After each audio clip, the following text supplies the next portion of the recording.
Hey, hi. Are you planning to study in US and want to apply for US visa?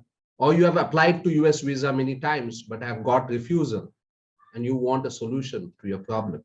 You're banging on the US visa door, but no one is answering your call. Well, the call is answered finally. This US visa series that I'm going to come out will give you answers to all your problems. So don't miss even a single video and watch till the end, because it has the key to your door that you want to open. And also like and subscribe this, and do put your comments on the comment box. I would like to hear from you. USA is a land of immigrants, and every student wants to go to US because most of the people who have come to this particular country are from other countries, and they have contributed to the country as well as to themselves. They have seen the growth, and others have seen their growth, and they also want to go to US so that they can also go and contribute to the US. Hence USA is attracted to all students. That is why today I'm going to cover the importance of the US student visa and the different types of student visa available. Remember, this is a US video series. Each video is important. Go to the end, because this video will give you tips on how you can get a visa success. So watch it till the end. And I start with the presentation now. My name is Richard Lasciardo. I'm an MBA with 22 years of study abroad counseling experience, and I'll be sharing you all my experiences that I have in getting a visa success above 90%. Above 90%. That's my visa success rate. So I'll be sharing those successes in this video, and if you follow them, I'm sure you will also get your visa success. And do let me know once you get your visa, so I'll be also happy with you that this video is worth the cost. I'm going to cover two things in my presentation today: why US study visa is important and what are the different types of student visa.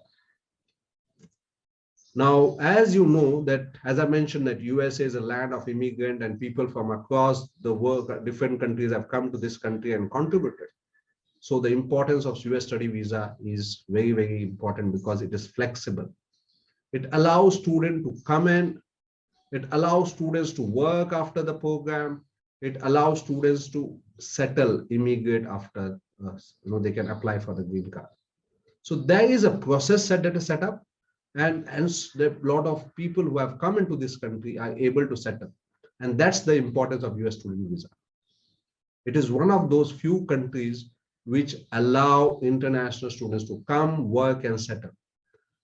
Now, USA has a lot of ranked universities. If you go by the usnews.com or other portal ranking, you will find a lot of US universities are in the ranking.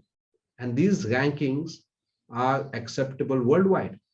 So a degree from these universities are recognized all across the world, plus degree from all the good universities are recognized. So international degree is one of the reasons why students go to US. Further, today, international exposure is the key.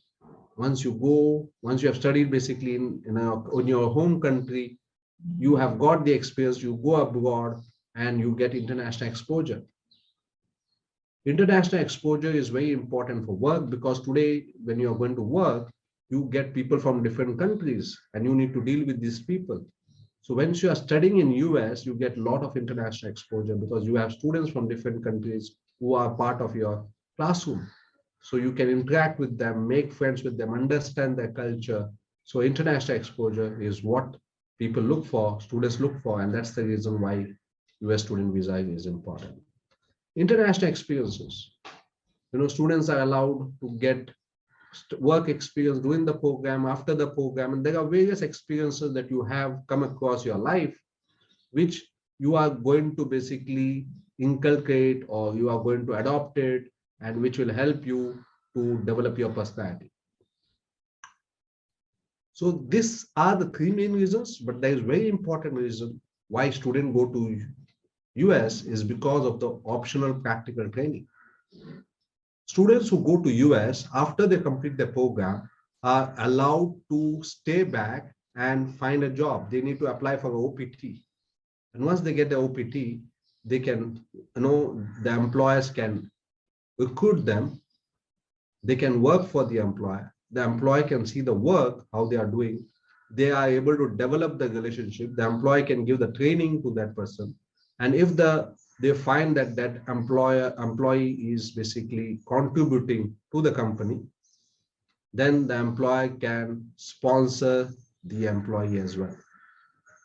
So the system allows you to study, use your OPT, which allows you to get job, and later on the employer or the sponsor can even apply for your sponsor for your H-1B visa.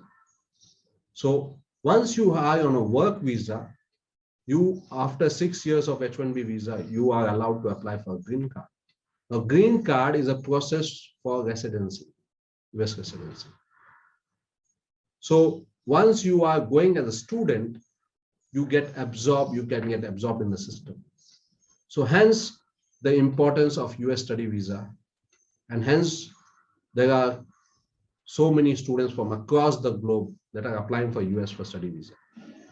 Now come to the second stage, which is what are the different types of study visa? The first and the foremost, most important type of visa is F1 visa. Now, I am basically going to give this presentation from the visa point of view, which can help you to get success for your visa. So it's a non-immigrant study visa. Understand this word, non-immigrant. What it means? It means that I'm going for study and I'm going to come back to my home country and then use the skills that I have learned for growing my career, for building myself to become successful.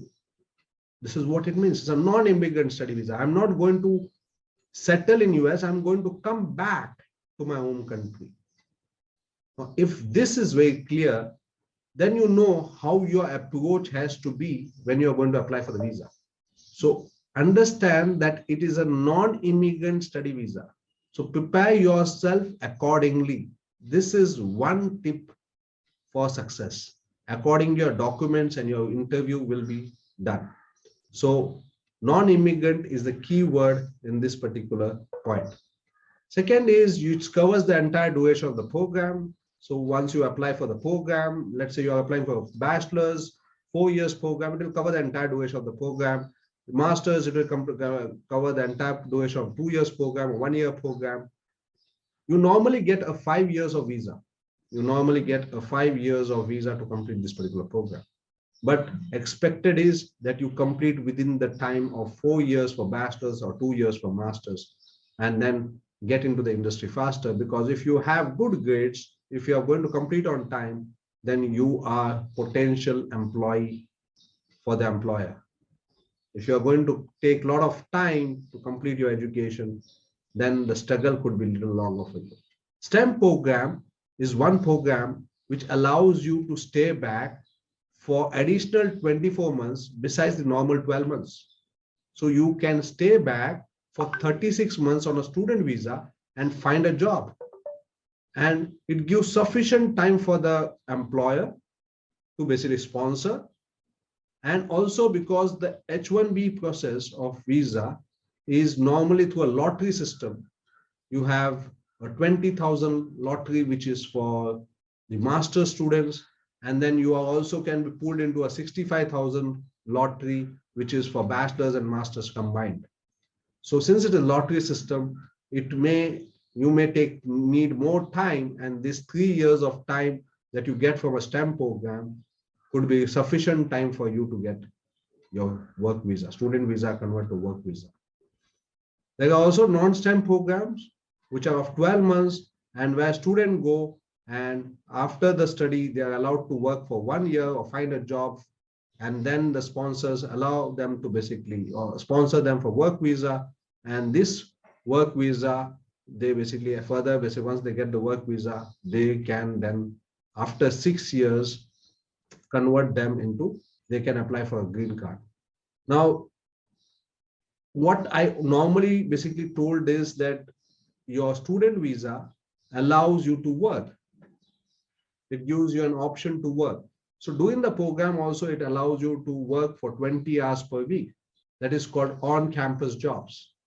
Also, it offers curriculum practical training. It is called CPT. So after 1 year of study, you are qualified to apply for even off-campus, on-campus jobs where you can work more than 20 hours, maximum 40 hours. Now, this is after 1 year of study, but I want to put an important note here that if you consume your 1 year of CPT full time, that is 40 hours, then you will be left with no OPT. So your CPT consumes your OPT. If you are going to basically work for, let's say, 2 months of CPT, that is full time, okay, it will consume 2 months of your OPT. Or if you have done a part-time job, let's say of 20 hours of work as a CPT, okay, then it will consume basically 1 month of your OPT. So understand that this will consume your full-time OPT as well. So plan yourselves in such a way that you have sufficient OPT available so that the employer gets enough time to evaluate you, to sponsor you, and also you have sufficient time to get your H-1B lottery so that you can settle in US. I ideally suggest not to use CPT, but use OPT. This is my personal suggestion. I leave it up to you. Now, regarding the OPT, there are 2 types of OPT. One is of 12 months, which I've told you, for a non-STEM program, and where you get 1 year of time to find a job and then basically work in the company, and then the company will sponsor you. Or you have 36 months for a STEM program, which is 24 months extra. And in this 36 months, you can work for the STEM program in a company, in the work related to the program that you have done, in both the cases. So if you have done computer science, then you will have to work related to computer science. STEM stands for science, technology, engineering, mathematics. So if you go to the university website, there are programs which are STEM programs. And if you apply for those STEM programs, you qualify for 36 months of stay back after your program. There are even management programs, for example, business analytics or some information systems, which are given STEM programs. So it's not that you have to look at these programs and you have to check whether this program is STEM program and apply accordingly. So STEM programs gives you a bigger time for you to stay back. It gives you, the employer, sufficient time to sponsor, and it improves your H-1B visa chance as well. Now, once basically the employer finds you good, he will say, okay, I'm going to sponsor you for H-1B. He will take your details, he will sponsor. That this will be going to a lottery system. There is one 20,000 lottery system, which is only for master's program. And there is one 65,000 lottery system, which is for bachelor's and master's together. So if your lottery comes under this, then you get your H-1B.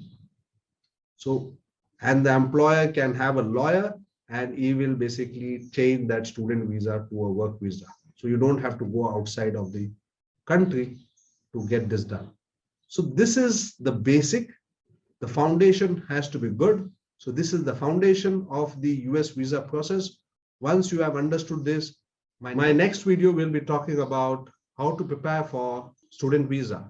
I'm sure you will not want to miss the next one. So do like and subscribe this, as I've told you, so that you get the notification. Hit the notification bell so that you know when my next video is out. I'm going to bring out the video series on every Thursday. So watch out for it. And do write your comments in the comment box and let me know how did you find this. Thank you very much. Bye.